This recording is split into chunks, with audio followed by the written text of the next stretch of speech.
Okay, so now let's create our first project and take a look around the user interface. So on the getting started screen here, I can get some templates over here for some new types of projects that I can load. You've got basic, which is just a very basic project. Then you've got things like over here where you've got a 4-track project, a 16-track project, project with guitar amps, projects that are built around vocals, and an empty project. But just to show you around the user interface and the types of tracks and things that you can see, let's go for the 4-track project over here.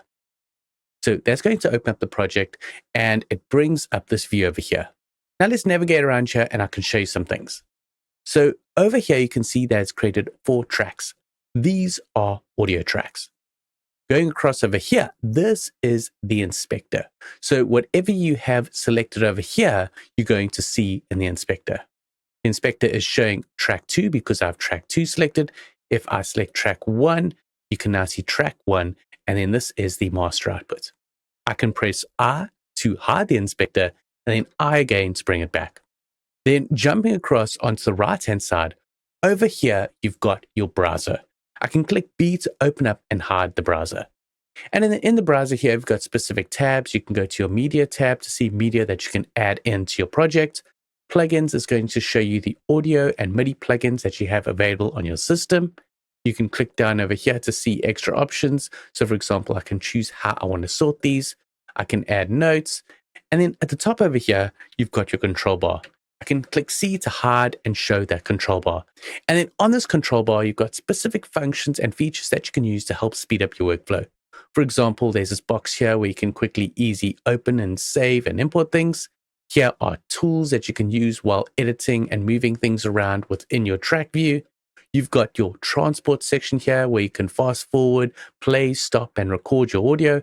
And then here, you've got your timeline showing you the time and placement of the now time bar. So you've got this played here, and as I move it around, it's going to change the timing there. Now, with this is set to the basic view. So there are modules that are placed on here, but you can switch to another view to show more modules and more advanced features.